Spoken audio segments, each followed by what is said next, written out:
उस समय की बात है जब मैं कॉलेज में पढ़ रहा था। उसी कॉलेज में मेरी क्लास में एक लड़की पढ़ रही थी। उसका नाम रीना था। जब वो मुस्कुराती तो ऐसा लगता मानो हजारों फूल एक साथ खिल गए हों। उसकी आंखें जगमगाती थीं जैसे कोई चमकते हुए तारे। मैं उसे पहली नजर में ही प्यार कर बैठा था। हम दोनों दोस्त थे और हमेशा साथ में घूमते थे। हम एक दूसरे के साथ बहुत मजे करते थे। हमारी जिंदगी में बहुत खुशियां थीं।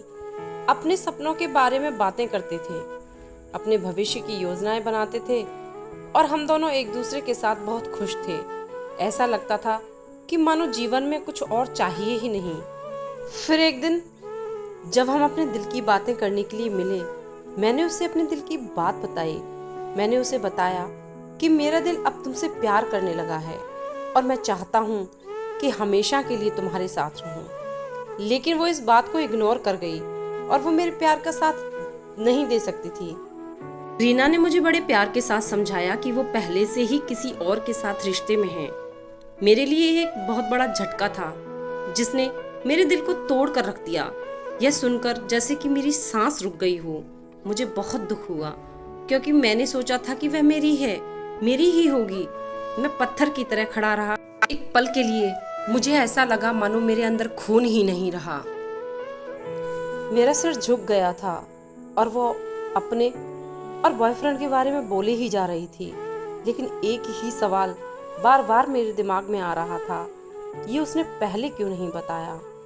बस मैं एक टूटी हुई कसर की तरह था। मेरी जिंदगी उस दिन से ही बदल गई। मैं उसके बिना एक टुकड़ा ही तो था, एक अकेला और उदास आदमी।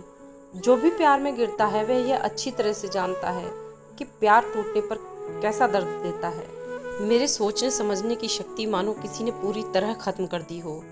बना बनाया घोंसला आंधी में उजड़ गया हो और मैं अपना ही तमाशा देख रहा था। मैंने अपने दोस्तों से राहत ढूंढने के लिए कहा, लेकिन वो भी कुछ नहीं कर सकते थे। वो केवल मेरे दर्द को समझ सकते थे, लेकिन मेरी तकलीफ को कम नहीं कर सकते थे। ये सच है कि एक दोस्त की मुश्किलें और दर्द को समझना और उसे ठीक करना कठिन होता है। कोई आपको समझा सकता है, लेकिन दर्द को कम नहीं कर सकता है। अब मैं भी समझ गया था, जो करना है खुद से ही करना है। मैं टूट चुका था, पर फिर भी मैंने अपने आप को संभालने की कोशिश कर रहा था। दिन तो कैसे ना कैसे निकल जाता, लेकिन जैसे ही रात होती मेरी आंखों से आंसू बहने लगते। मेरे दिल में एक खालीपन महसूस होता, जैसे कि कोई बड़ी चीज टूट गई हो। मैंने बहुत कोशिश की मैं उसे याद ना करूं, लेकिन ना चाहते हुए भी वो मेरे ख्यालों में आ ही जाती थी। पुराने मैसेज को देखकर आंखों से आंसू अपने आप बहने लगते। बड़ी उम्मीद थी उसके साथ जीवन की कहानी लिखना, लेकिन क्या पता था उस कहानी का अंत इतना जल्दी हो जाएगा। वक्त बीतता गया और एक दिन उस दर्द भरे वक्त में एक आशा की किरण दिखाई दी। रीना ने मुझे मिलने बुलाया और मैं उस दिन एक आशा के साथ उसके पास पहुंचा। लेकिन मेरे साथ एक और बड़ी घटना घटी। वो थी उसकी शादी। मैं जानता था कि मेरा सफर अब खत्म हो चुका है, लेकिन उसकी खुशियों को देखकर मेरे दिल में खुशी और दुख एक साथ मिल गए। बस इतनी सी थी ये कहानी।